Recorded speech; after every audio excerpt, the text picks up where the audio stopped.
do you like enjoy a particular defensive coverage more than another? What's it like for you when you guys are switching those matchups? And why do you think it works so well on the floor? Yeah, I mean, it's been fun ever since I've been here. Just all the defensive coverages that we do, the way we can mix and match and make changes throughout the game, and just having everybody out there that can guard multiple positions. So it's a lot of fun, and that's what we hold our hat on. Second row on the right. John Corrales, Boston Sports Journal. For both of you, you guys have had games throughout these playoffs where the struggles kind of continue throughout the game. Today in the fourth quarter, you're able to turn things around, make that big run when you were down. And how do you do that? Game one of the finals, first time in the finals. How do you find that within you to get that turnaround? You just believe in what you've been doing all year. You know, that it hasn't been our first time being down in that position, nor in this game, let alone all season. We came in with a game plan, and for us, it was just to stick with it, you know, and believe in ourselves. So we kept doing that, and as you see, everybody started to catch fire, get hot, and things started to go our way. We'll go to the middle, second row. Adam. Adam Himmelsbach, Boston Globe. Derrick, especially at the start, they were really playing off of you at the three-point line, gave you some open ones. Then you hit a couple. What does it do for you? You know, how do you stay focused almost when a team is playing you like that? And then when you get on a roll, forcing them to change, forcing them to adjust, what does it kind of do elsewhere too? I mean, I kind of figured they would guard me like that going into the series. I mean, they guarded me like that last time we played them. So, I mean, I missed my first two, but they felt great. So I just stayed confident. I mean, teammates and coach staff always tell me to stay confident. So it's good to see that one go down. Just got to roll from there. Fourth row, third seat. Derrick, for you, how would you describe that fourth quarter? I mean, holding the Warriors to 13 points while you guys scored 40. And then for both of you, what was it like being on this stage, stepping up in this game one of the finals tonight? Yeah, I mean, they got off in that third quarter, and we had to come together and slow them down. I mean, we changed defense up a little bit, made them work, and then got the stops and got out and run. So it was a lot of fun, and we got to watch film, learn from the mistakes we made, and get better for game two. Second row, first seat. For somebody like Al Horford, who obviously waited 15 years to get to his first finals and then had the type of performance he had tonight, just what did it feel like for you guys to see him explode like that? Like, how happy were you for him? I mean, we were ecstatic for him. I mean, Al's the OG, man. He puts in the work, you know, and don't nobody deserve to be here more than him, you know, and the way that he carries himself professionally, the professionalism he comes to this game with every day, you know, we knew that it was only a matter of time for him to have a big game and continue to have a big game. You know, that's what he does. That's what he's been doing. And, you know, he's been that catalyst for us this whole year. Fourth row in the middle, Candace.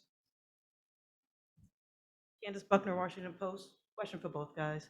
A lot has been made about Celtics having a lack of experience coming in here. So for game one, what were you able to do to kind of stay with a routine, especially with it being an early start at 6 p.m.?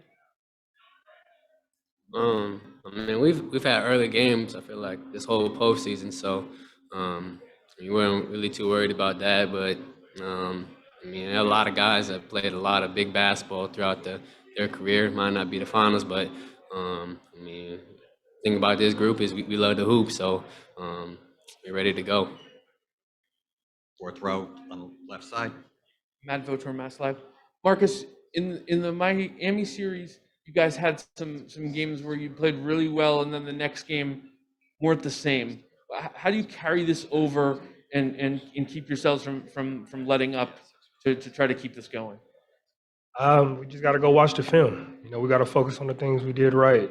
You know, we can't get too high and we can't get too low. You know, tonight was one of those games where we can't get too high. We played very well, you know, but we're going to match that energy the next game, and we understand that. And, you know, we all know this game is a game of runs. You know, you don't go into the game planning to play bad. Things happen, and, you know, you just got to find a way, and sometimes it doesn't work that way. Sixth row on the right. Jared Weiss, The Athletic. For both of you, JT, they took him out a lot of what he was trying to find scoring-wise, and he was just moving the ball as much as possible.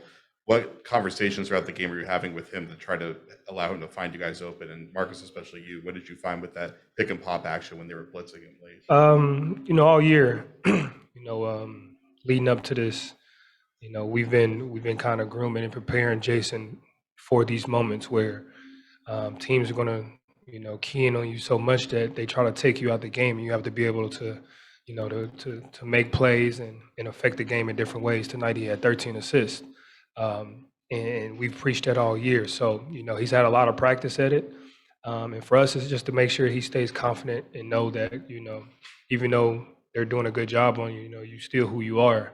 And we got your back. That's what we're here for, to help you when times get like that, to open things up for you to get going. And the pick and pop, just being able to make reads. Jason does a really good job of setting the screen, and we're good at making reads. We're basketball players, and we take what the defense gives us. Gary Washburn on the left.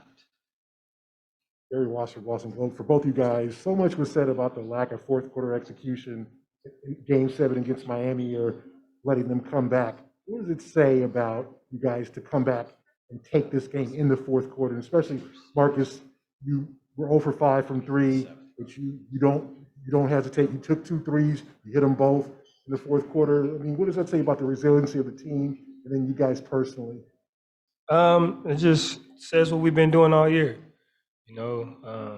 We've been counted out all year, rightfully so. We've had moments, but we continue to fight, and that's who we are. I think over the last couple months, that's who we've been. That's our identity. I think it's stuck with us for a reason. So, for me, we have great players around us, and just got to stay confident. Like Derrick said, we're always telling each other to stay confident, because it's a game or two where we're going to need to help our team win. They're going to do a good job on Jalen and Jason and everybody else. So we have to be prepared, and that's what it came down to. We'll take 2 more questions on the far right, 7th row. For both gentlemen, Ryan Leong, NBC News Radio. You kind of answered this already, but what's the dynamic for you guys to play so well on the road? I mean, you guys, I believe, have a better road record than home record in these playoffs, and the Warriors hadn't lost a game at all in the postseason until tonight. The road is a time where it's just us. We come together as a group. We know it's just us versus them in their arena. So we enjoy playing on the road. It's a tough place to play, and a big game 1, and we just got to be a little greedy and try to get this game 2. Last question on the left. Hey, man, I got a question for both of you guys. Cameron Buford here, Los Angeles News Observer, by way of Voice of the Fans. Marcus, when you met Derrick and Team USA, did you see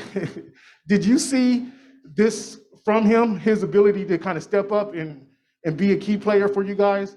And Derrick, Marcus Smart's development is, how did you help him with his development to get to where he's at right now?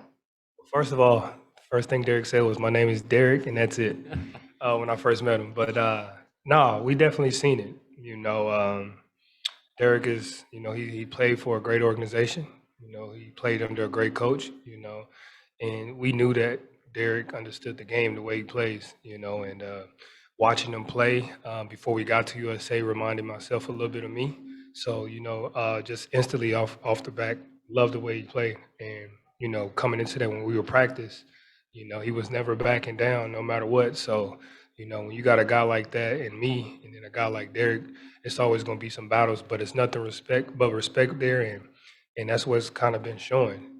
He's every day he's done something new to make you go, that's why he's here. Thank you, gentlemen. My name is Derrick.